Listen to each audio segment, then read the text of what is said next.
Okay, it's recording. We got Cynthia out there. Got Leonard Meyer. Got Catherine Messner. Tim Vandermolen is joining us. Hello, guys. Greetings. John Kennedy. David Finn. Wow, that goes back a little bit, huh, Dave? Got a bunch of them joining us here, coming in. You guys know a guy named Steve Cook? No idea. No idea either. Yeah, he's on with us. My brother, Lynn Keeper. Our daughter joined us here.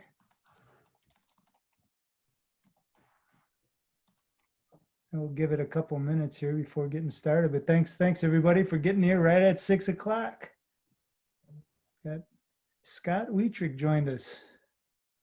I said to Randy before it was raining here in Skokie, Illinois, and I said, "Oh, I wonder if we'll have a good turnout because of the rain." I was like, "This is just so different to be." This is crazy. Everybody's joining us in our family room here. Right? Yeah, a lot of fun. A lot of fun. Oh, we got Ann Pike here. Hello, Ann. Good to see you.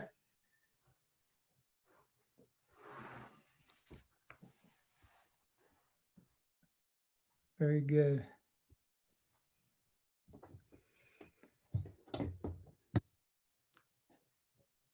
And we're in about a minute. You want to give it another minute, Dave, before getting started, or yeah, let's give it another minute. See, we get maximum starting component. Yeah, sounds great. Yeah, today I took the drive out to go see our truck. That was a lot of fun for me to see that. Yeah, seems like it's all ready to go. So, yeah. Looks like we got a bunch of people here. We do have a bunch of people here. Bill Murphy showed up. You know him? Not at all. On time, too. He's pretty much on time tonight. Yeah, I'd always smiling right now. Hey, so why don't we jump off here? That sounds good.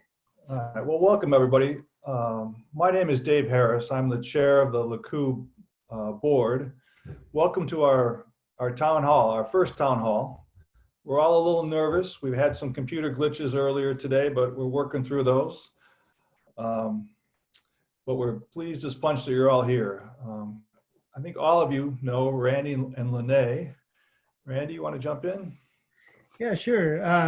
And again, yeah, this is a little new ground for us. What we're trying to do, again, is make ourselves accessible. We have Joni with us. Joni is on our staff. Joni is going to be Hi, Joni. Joni will be taking the questions. If your question and answer box is open, you may shoot questions into Joni, and she will forward them on to Dave if it works out. If the question doesn't get answered, we'll keep those, and I'll try to get back to you in person. Let's see here. The chat is off. We're getting used to this webinar format, so the chat, there won't be a chat open between the attendees tonight. So, but thank you very much. Thanks for coming, and I just greetings to everyone. We have friends and family. We have board members with us here. We actually had 34 registrants. So we have some from different states are joining us. We have actually, and Kobe is with us with a couple of the guys from Haiti right now. So we're as always, we're trying to blend these two communities, the community here and the community in Haiti. And we kind of see maybe using this format over and over if we can do it more in the future.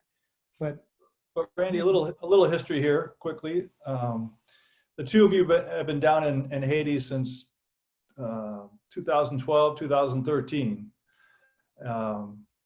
Yep. Before the formation of Lakou in late 2017, what kind of work were you doing down in Haiti? Well, we went out to visit our daughter Kayla in Phoenix, and that's where Randy's former boss, Ducky Baum, lived. We stayed with him and was talking with him, and he said, "I know someone that needs work done in Haiti, and I think you should go, and I'll sponsor you." And that's where it began. We did kind of, I guess I assumed it would be one project, 9 months, we'd be home. That was 7 years ago. And the projects continued, and the desire to help teach and train became really evident for both of us, that was really key in being in Haiti and helping the Haitians, and really taking the time to listen to what the Haitians were wanting and desiring. So you went down with another NGO to do work on some projects that they had, and one project led to another, which led to 3 or 4 others. Did you work with the same guys in Haiti from project to project? So there was some continuity, but not a lot of that. And I mean, that we saw was from the start. That's part of the problem. I mean, the consistency is just not there. And it seemed like every time we'd go down to start a new project, we were starting over. There were some guys who would follow, from job to job, and that was very true. Yeah. So just geographically, you're not in Port-au-Prince, which obviously is the main and largest city in Haiti. But you're really in the southwestern part of the country, in a town called Lakou, right? Lakou, or Okai is the way they say it in locally. But yeah, in the job sites, I mean, are within about, call it a half an hour radius of where we live, right in Lakou. And, so, how many miles from Port-au-Prince is that? Well, it's 120 miles, but it takes 5 to 6 hours to drive that. That's a 2-lane road. Dave, you've been on that road. So. A couple of times. Yeah. So then what led you to form Lakou, and why did you take that route? You still had some more work to do for that NGO, but you decided to take a different path. And I mean, a lot of people have, and I'll just use a story, the story of a young man. Well, he's not so young anymore. I call him young. He's actually entered his 40s. LaNae has 7 children, lives in a community of Welsh.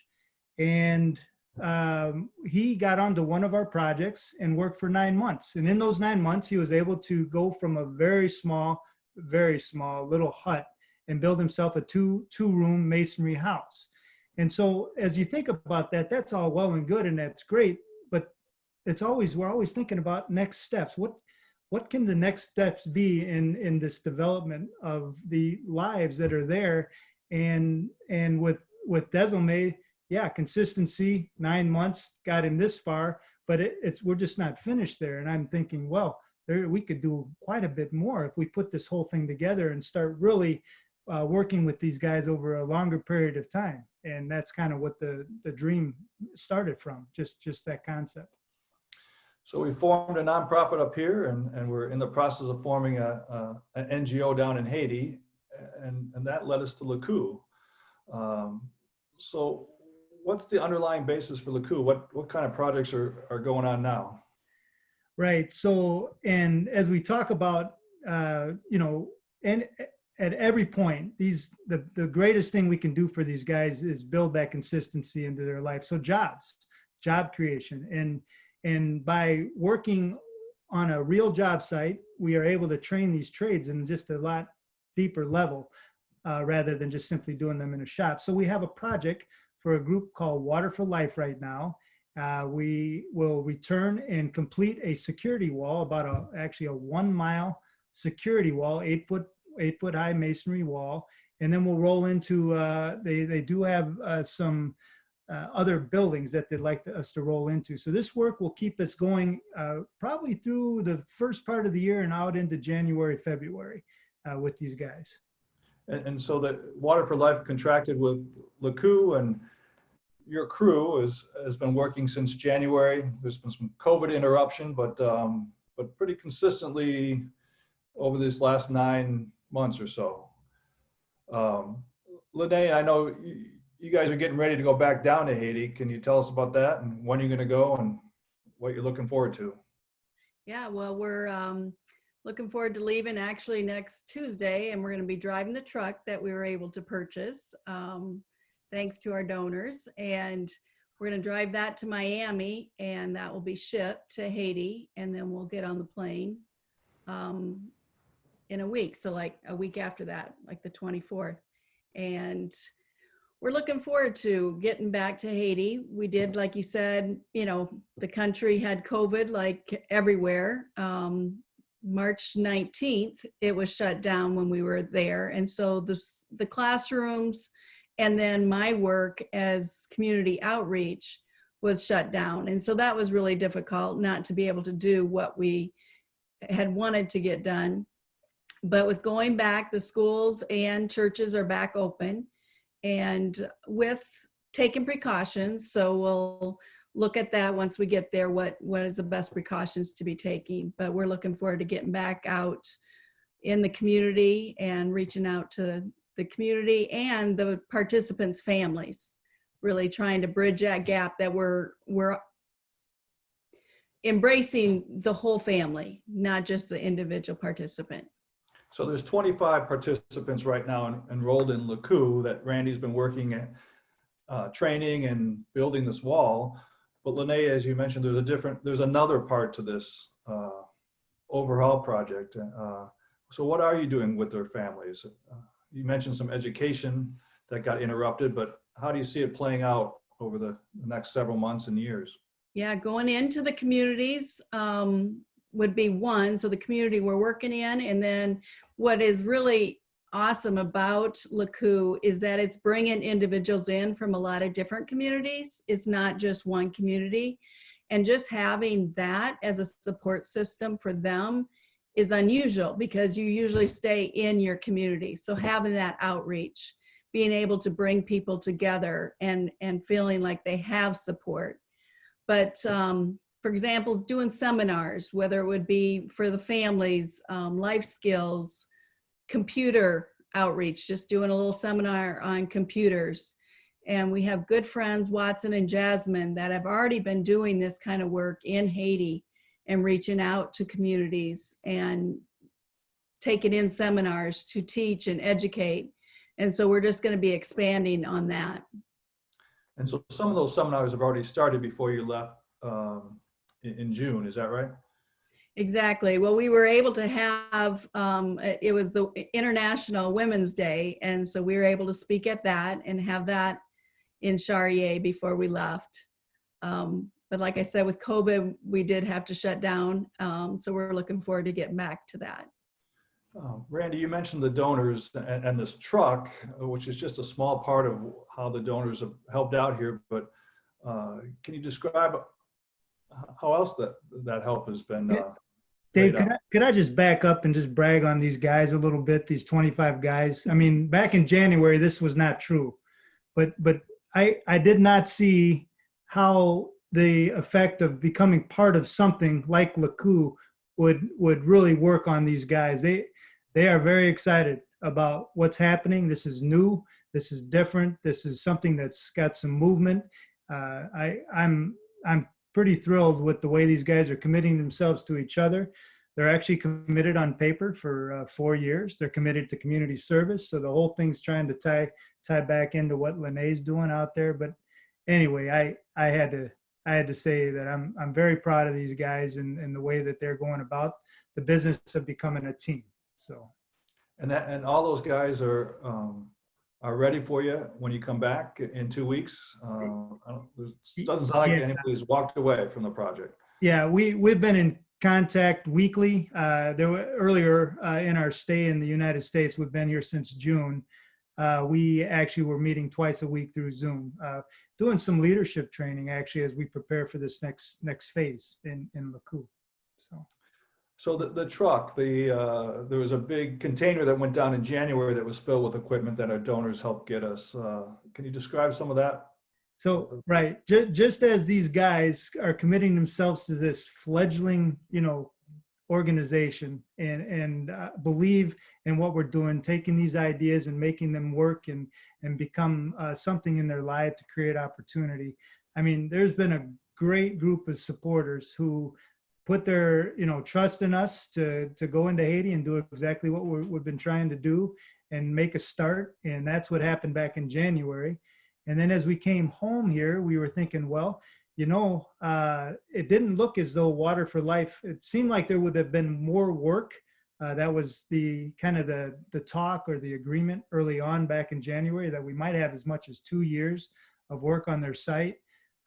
Because of COVID, because of some constricting of the funds for some of those buildings, we are starting to look outward and see places and opportunities for other work. And so this movement into more equipment and into this truck is opening the doors for this business, our own sponsored business, to take place right now, as opposed to waiting for it in a year or even longer. So that's. In fact, you've had several inquiries about other projects all the way up in Port-au-Prince, and then several others down by where you are now. Isn't that right? It's true. We're chasing leads. Nothing solid yet. We've had some pretty fantastic leads. I mean, actually all the way up to Cap Haitian, which is way north and frankly out of reach. Port-au-Prince would probably be out of reach for the time being. I'd like to see a good solid year of work take place in Lakou, and then grow our equipment, grow the staff, build the leadership on the different teams, and before we start moving farther away on the job sites in other places. So why is consistent long-term work so important at this point? You want to answer that, or should I go for it? That's your slogan. It really is. And these ideas that we started forming all those years ago. I mean, we were asking the question all the time, what are we doing in Haiti, and what possibly should we be doing if we're here? And the more you start talking about development, at first we were thinking in terms of, well, there's got to be a solution. And I guess we're just really kind of changing that thought path. I mean, this is all about development and helping people to grow and to develop social change. Is all about this process. First starting in relationships, then preparing for what could be opportunity, creating opportunities, and then building stability. That's just kind of it's a simple path, simple ideas, but that's the process. Stop looking for solutions and start really working hard at these relationships and seeing what can kind of come out of that, what kind of creative things, unexpected things we're starting to say. As you all know out there, Randy and LaNae can talk for a long, long time here, and we can go on and on, but we'd love to answer your questions. So please type them on in, and we'd be glad to answer them. But Randy, so what happens after January, after the Water for Life? Where do we go from there, and how can the donors help? So yeah, I think that's just it. We did make a push, the summer appeal, and we've hit our goal. And we just thank you very much for helping us hit that goal. Of course, we're starting to think about what the next steps would be. Coming January, would love to make a run on a little more equipment, another container of equipment to get that down into Haiti to kind of keep spreading out. The goal is to kind of each year add a new team of guys. And we won't do that if there isn't space, but as things are opening up right now, I mean, one of the things we're going to be doing, Kobe, in Haiti, we're looking for shop space. We see an opportunity to open up welding, truss fabrication, even rebar fabrication, and try to really start pushing some other components into this create job category. So we'll be doing the same kind of things as the new year starts, but we have never given up hope on that original dream. So what is that original dream? Well, Dave, you know quite well, because you and I traipsed about over and up and down a certain particular piece of land just north of Lakou in a place called Camparin.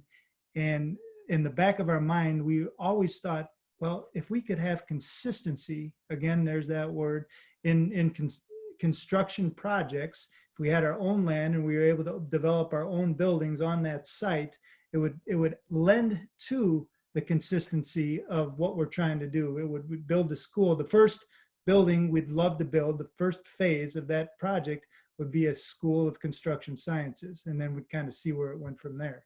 But the idea is adding a big dream to the circle and continuing to push out and out as this development process takes place. Prepare, create opportunity, and continue to build stability. Those are our three. So LaNae, speaking of education, you and I had a conversation a week or so ago about books, textbooks, any kind of books, trying to get some of those books down to Haiti, books written in French. Can you explain that importance and why you thought that was would be a good thing to do? Right, having reading material to really, well, it goes along with education and it goes along with the learning, and they just, aren't able to have access to materials that they can read. So that's something that we are going to be shipping down some French books. There isn't much written in Creole, so that's why we are going the French route, but continuing to look in what's available for even Creole, the language. Great. And Randy, you've mentioned this truck a couple of times. There's a trailer involved. There's cement mixers that are down there. There's a bunch of other equipment, but why is the truck a key component here? So right, we could move into equipment, but without having a construction vehicle to move that stuff around, we're in trouble. So we got a 2-ton truck on its way down, the middle of a pickup truck and a full-size truck, and that will be able to haul all type of equipment around. So it's a start. It's the start of our fleet, Dave. I know you don't maybe like that word, but I want my own personal Bobcat. So yeah, I know. We've been talking about getting you down there on a piece of excavation equipment. So I want to just share that when Dave came down, kind of on a whim, he's like, he sent an email to Randy. He's like, I heard you're doing something in Haiti. Can I come down and see? And it was great. It's always great having visitors. But we were invited to one of the participants' homes. Chicago is what Randy had nicknamed him. And it was, you realize how much they are soaking in and learning. And Chicago wanted to host us, and he wanted to grill for us. And that's something that they saw Randy do, because part of what we did when we started going to Haiti is have celebration parties. And so we brought in hamburgers and brats and had a barbecue, and Randy grilled. And the guys were very surprised to see Randy, the boss, cooking. That's something that men in general don't do too much cooking in Haiti.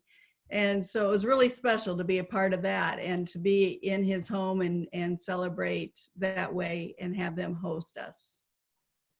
there's a question here about the language, any barriers you might face. Obviously the language on the street is Creole. There's some French going on there, but can you talk about how the two of you communicate?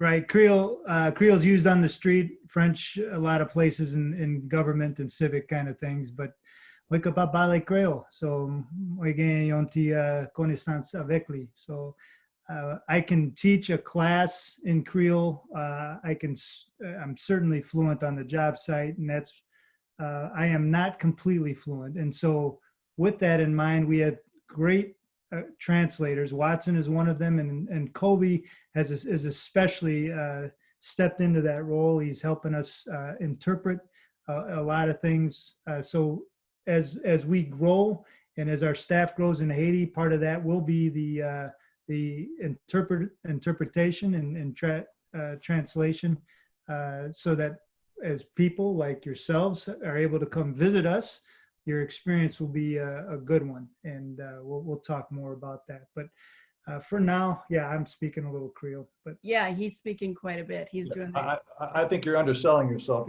I would say, Randy, you're fluent. And once I saw that on my first trip down there, I thought, oh, it must be a simple language, because if Randy Meyer can speak Creole, I got to be able to do that too. But yeah, let me tell you, there's a gift there, and the two of you have it, so that's wonderful. Well, mine is not quite there, so I'm continuing to work, and thankfully I do have Kobe, who does a great job translating, but that's also part of my crutch, right, Kobe? So it's ongoing. It's the little bit I know of Haiti and the couple times I've been there, it's a country that's steeped in faith and religion, and how does that play into the guys down there and the families that you see and your work in general? I think in some ways our culture in America might be a little uncomfortable with the comfortability, the comfort level that most Haitians have with spirituality.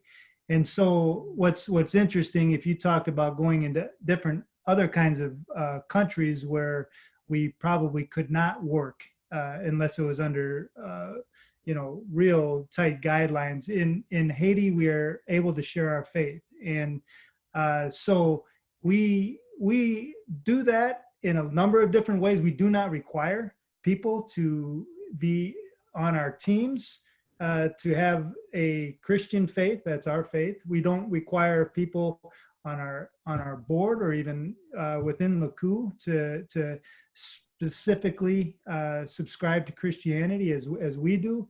But we are very open in sharing our faith with, though we, in fact, the question goes, how do we do this? We host every single morning, like on the job sites, and often we'll get going with about a half an hour. We'll call it a devotion or a spiritual talk. We'll use stories from the Bible. We really use these to emphasize key principles that we're trying to help in this change process that needs to take place. I mean, if you talk about Haiti and you don't talk about spirituality and you don't talk about things like lightness and light and dark, I don't think you're hitting it at quite the deep enough level. You have to discuss those kind of things, and why Haiti's in the place it is, and why there's this element of fear that's not getting past, and these kind of things. I think that's where the hope of the message of faith comes in. So thank you. One of our hopes tonight was to share a bunch of pictures that we had lined up for you, and that was one of our computer glitches earlier today. I really want to drive you to our website. There's a great cache of pictures and photos there, and we're always updating that site. And maybe, Joan, you might be able to share a couple at the end here. But as we wrap up, Randy, you mentioned Dulcime and his family, that large family that was, and I saw his constructed 300 square foot cinder block home that was 300% improvement of what he had before. But where is that family now? So I mean, what is Lakou doing for them? So it's not there yet. I mean, and there's still struggle. He has 7 kids. Who wouldn't struggle with 7 kids, right? And he gets teased mercilessly by the guys in some ways. But here he is, and I think we will know that we're getting closer to our goal when his little girl becomes a pediatric neurologist. Wait.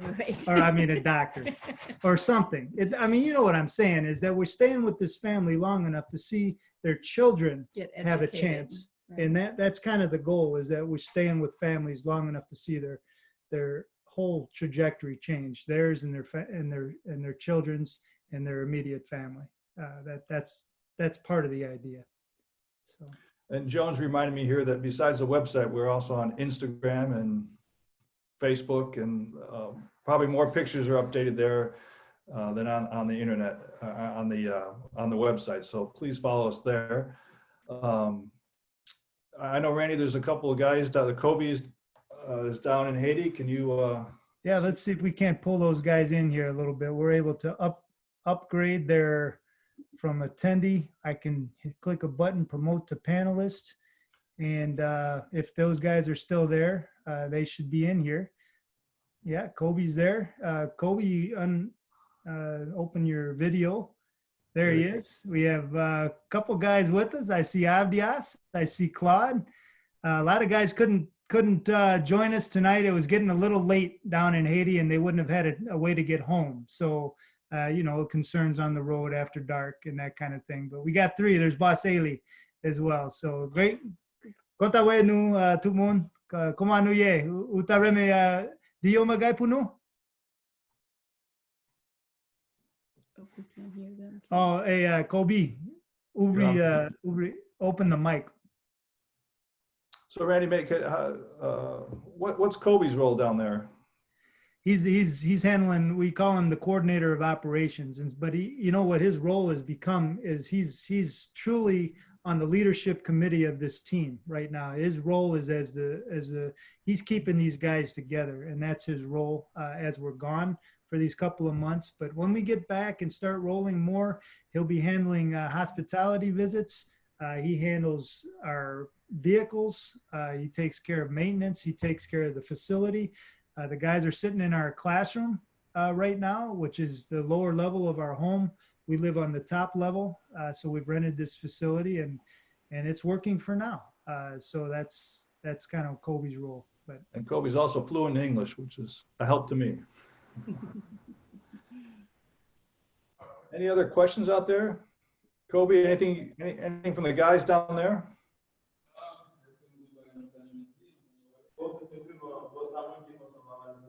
Simply, the boss and his wife is missing us a lot.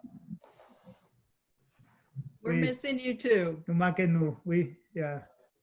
I mean, after we're waiting for you on IT. We miss you in Haiti. Okay, guys. Yeah, great to see you. Thanks for merci partager avec nous Aswea. Thank you for joining us. So. Randy, LaNae, is there anything that you want to end us with, follow up? Well, I just want to say thank you for those of you who attended tonight, and for those of you that have donated, and just even reach out just to care and ask about how we're doing. And we love to hear from you. So continue the emails. It's great, especially we're looking at being in Haiti now for 3 months, just to have that relationship of connection with you.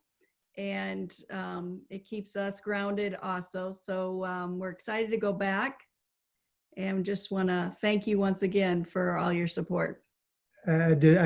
Absolutely. I second all of what LaNae said, and we sure appreciate everyone. We are looking for more board members. If anybody would have that interest, just call us.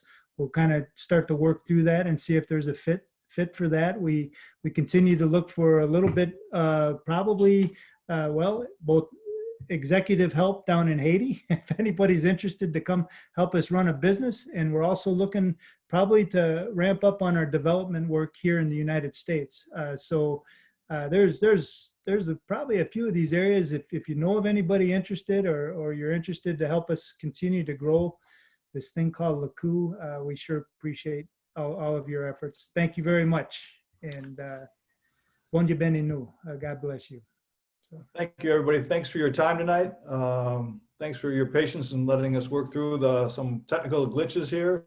But I think it was a successful town hall, and we're going to have a few more in the future for sure. So look for the announcements on our next town hall. Thank you and good night. Bye-bye. Good night.